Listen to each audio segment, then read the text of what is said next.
Happy Thanksgiving!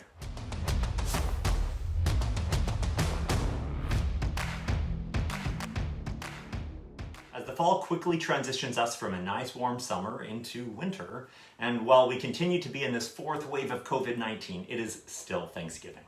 A time to be with family and to reflect on the good in our lives. Like last year, this is a Thanksgiving with our households, with limited social contacts. But whether we get to celebrate with a big meal and close family, or in a smaller cohort, it is still a great opportunity for reflection. There can be a lot to be grateful for, but sometimes we need to think about it just a little bit more. This year, we can be grateful for the frontline workers, the nurses and the doctors who are working incredibly hard to help those who are suffering.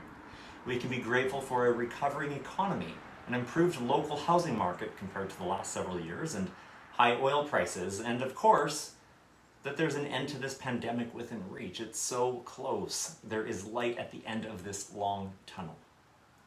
High oil prices were featured in the Alberta government's fiscal update about a month ago. The higher than expected price of oil, it'll help to reduce the provincial deficit by over $10 billion, which is actually more than half of the deficit anticipated previously.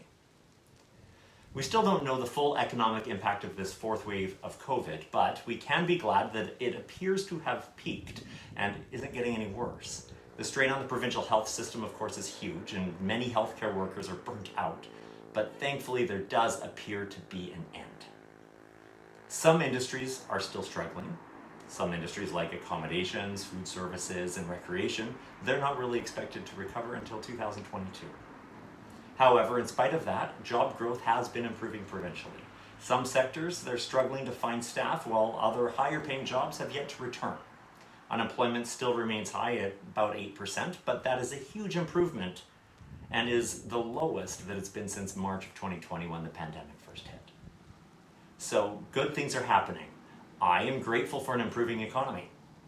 In the mortgage and real estate industry, things are going quite well. We've had a lot of activity so far this year, and in spite of some rate movement in the past month, interest rates still remain very low, hovering close to 2%. These are rates that we had previously never seen before the pandemic hit. Now, as always, if you're looking to chat or want to know what options are available to you, let me know. Happy Thanksgiving.